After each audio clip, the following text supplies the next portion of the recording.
For the cheapest coins with fast delivery and quick customer support, check out my sponsor, Red Zone Coins, and use code SWIFT at checkout for 20% off. So family, and today I'm coming back at you guys with another Madden 20 video on the channel. And in today's video, I'm going to be going over some advice you can use to ultimately win more Weekend League games and get better rewards, more coins, more series trophies, and more packs from winning your Weekend League games. Now, if you guys did not know, Weekend League is actually open to everyone this weekend, so you can literally hop in and play Weekend League games whether you qualified or not. So this advice should be coming at an absolutely perfect time, because for the next 4 days you guys can play all 25 of your games and hopefully get some of these really good rewards and hopefully win more games than you usually do by actually following the advice in this video. Now, if you didn't know, I finished top 100 a couple of weeks ago, so you guys can ensure that you're getting this information from a credible source. And yeah, hopefully you guys do enjoy the video. If you do, be sure to drop a like down below. If you hit like, I guarantee you'll win more Weekend League games than you ever have before. Also, be sure to stay connected on social media, on my second channel, on my Twitch, and be sure to enter my 6 million coins worth of giveaways. All that stuff is linked down below the description, so enter and follow as you please. It would be greatly appreciated if you follow on all of those social media platforms. Now, without further ado, let's hop into this video. And the first piece of advice that I want to give you guys is actually on the team screen and in the settings section. A lot of people probably haven't done this, but there's a couple of quick things that you guys need to make sure you have done in your settings to give you the best chance at winning. Firstly, you're going to want your coin toss first choice to be on kick. It is very important that you can receive the ball at the start of the second half. As you guys know, in the NFL, everyone likes to kick off first and get the ball at the second half, and that's because there's a real tangible advantage to being able to see how the game flow goes in the first half, and then getting the ball at the start of the second half. You should know your opponent's tendencies, so you'll be able to make a really effective drive. And ultimately, let's say you go back and forth in the first half, getting that ball to start the second half can be absolutely huge. It can give you the lead and eventually lead you to victory. Now, for coin toss second choice, I would recommend you guys put against the wind here. Essentially what that means is in the first quarter and in the third quarter, you're going to be kicking against the wind, meaning you're not going to be able to kick field goals from a further distance. But in the second quarter and in the fourth quarter, you're actually going to have the wind at your back, meaning you're going to be able to kick longer field goals. Now, this is vital because let's say it's the end of the half or even the end of the game and you've driven into field goal range. There's like 1 more second left on the clock and you need to make that kick. Having the wind at your back in those two situations can be absolutely huge, and it can actually give you 3 more points that you wouldn't have gotten and maybe even win you some games. So these two settings, absolutely huge. Put it on kick and put it on against the wind. Now, the only other thing I really change in here is have auto flip defensive play call off. I would recommend doing this. That way you're going to line up the same way no matter what formation your opponent's in. It just makes it super easy for adjustments because you know who's going to be where. But if you have this on, your play is going to be flipping back and forth based on what your opponent does and based on how your opponent lines up, and it just gives it a little bit more complication on the defensive side of the ball, making it a little bit harder to actually make your adjustments before you get into plays. So that was the first set of advice I wanted to give you guys. And next up, I'm going to quickly talk about abilities, and then we'll actually hop into some more gameplay type of tips.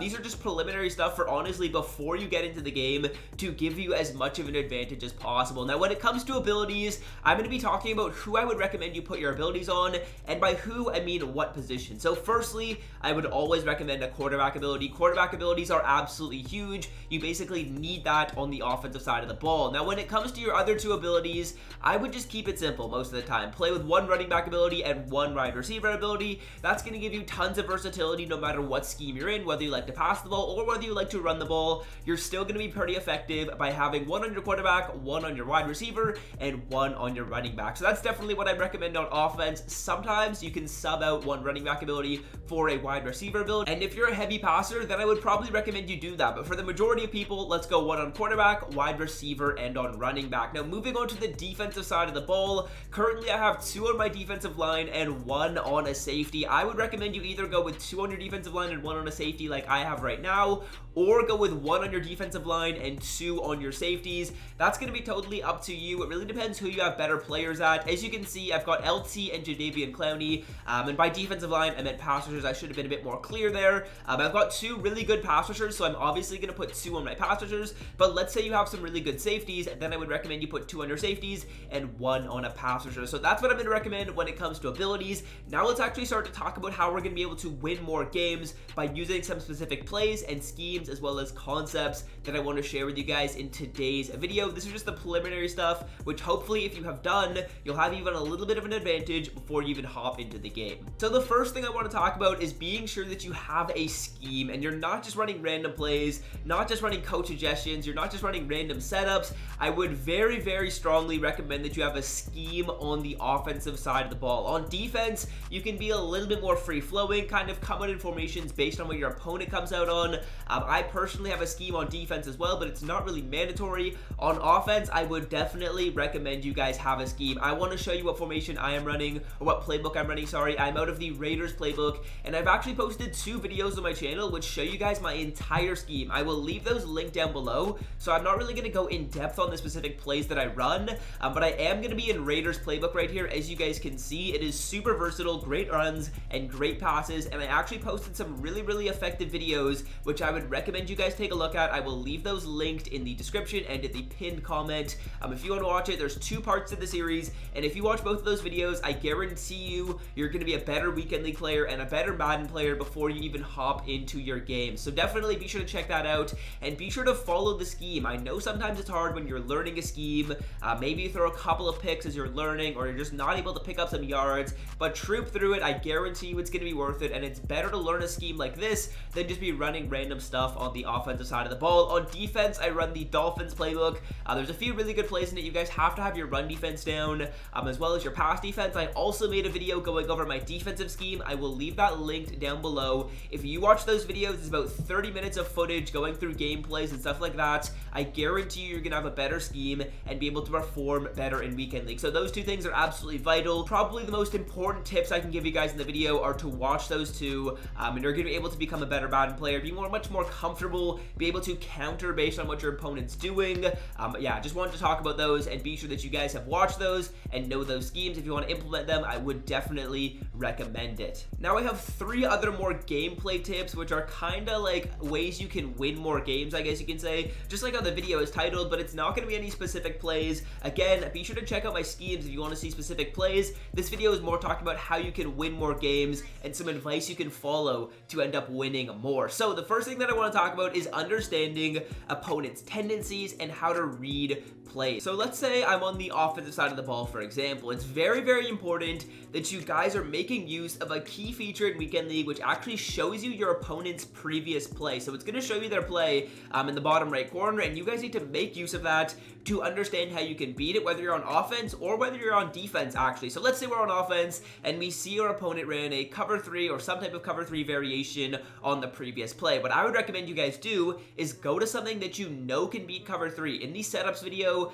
in the videos which I'll have linked down below in the description for my ebook type of things, on offense and defense, I show plays and give you guys very specific setups you can use to beat cover 3. So it's important that when you see that, when you see that your opponent ran that on the previous play, you come out in a play like that, you confirm that your opponent isn't a cover 3 by taking a look and seeing, okay, is there one safety high? If there is, then you know it's a cover 3, and you go to a play that is going to be able to beat that. That is absolutely huge. That's literally what NFL quarterbacks do, and it's what you have to do in Madden to be able to win more games. The same goes on the defensive side of the ball. If your opponent's been running the ball and you see that they're coming out in a heavy formation, come out in your run defense, which I've talked about in that previous video. Same goes with passing. Let's say they're passing the ball and they come out in something like gun tight and offset, then you have to know what play you're going to come out in to be able to counter. So very huge that you guys pick up on tendencies and are able to make decisions like that when you're in the game, that are going to basically be counters, I guess you could say, to what your opponent is running, whether you're on offense or whether you're on defense. Now, the next thing that I want to talk about when it comes to advice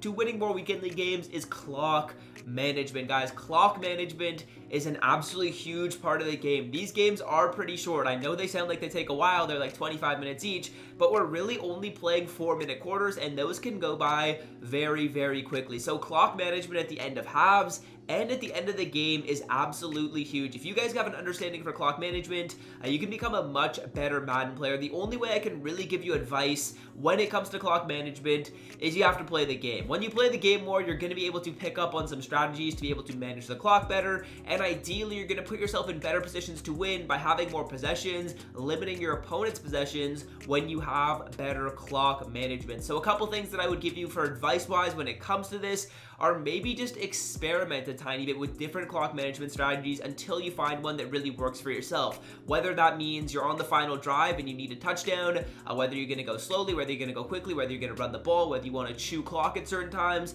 I would experiment with those types of things in order to become someone who's better at clock management. Again, this is a tough little tip for me to give you because I can't really give you any tangible advice when it comes to being better at clock management. It really just comes down to practice, but maybe what I could say is try and experiment with a couple of different clock management strategies to find one that works for you. Now, the final tip that I want to give you guys is something that you probably know already, but this is to not make any stupid mistakes. Turning the ball over is what is going to lose you games in the NFL, and it's what's going to lose you games in Madden as well. Be sure to stay ahead of the sticks, and if you do that, you'll be absolutely fine on offense and on defense. On defense, sometimes it's really not worth selling out. Don't let your opponent just hit the big play. On the defensive side of the ball, I would really prefer to limit my opponent every play and then get them into the red zone. It is super hard to score touchdowns in the red zone if they're in the 10-yard line or even the 20-yard line.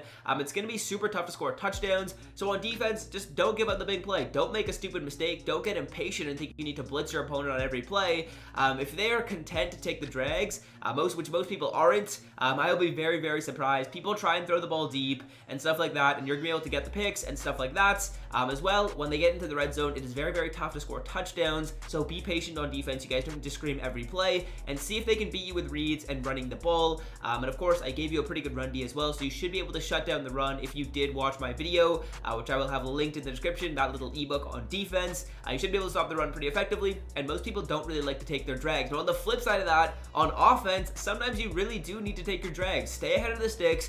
Don't make bad mistakes, because when you get down in games, it is pretty tough to come back with the way the pass rush is in this game, and with the way, honestly, passing the ball is pretty hard in this. You really are going to have to throw corner routes and stuff like that. It is pretty tough to pass the ball consistently, so if you can stay ahead of the sticks on the offense side of the ball by taking maybe your short routes and trying not to get down in games, you're going to be in a really good spot on offense. And on the flip side of that, don't give up the big play. Make your opponent take drags. A lot of people in this game hate throwing the ball short.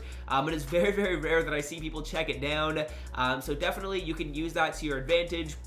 And it's just going to allow you to win more games by using that tip. So that's going to do it for the video. I hope you guys have enjoyed. I know this might have been a little bit all over the place with some tips you can really just do right away, like going into your settings, going into your abilities, and stuff like that. And I know some of the tips at the end here were a little bit abstract, which are going to be kind of harder for you guys to act on, but I hope you guys did enjoy the video, and hopefully you guys are able to get some more wins in Weekend League if you have made it to the end of the video. Also, when you are in your settings, or sorry, in your rename team section, everyone put your name as TSF. If I play against any of you guys in Weekend League, that'd be pretty funny. So come into rename team, put your name as TSF, and that's the way we'll be able to know if we're playing against subscribers. Pretty fun way of being able to see if we are playing each other in Weekend League, and hopefully I'm able to see a couple of you guys in Weekend League. That'd be pretty fun. But yeah, that's gonna do it for the video. Hope you guys have enjoyed, and until next time, fellas, I'm out. Have a great rest of your day.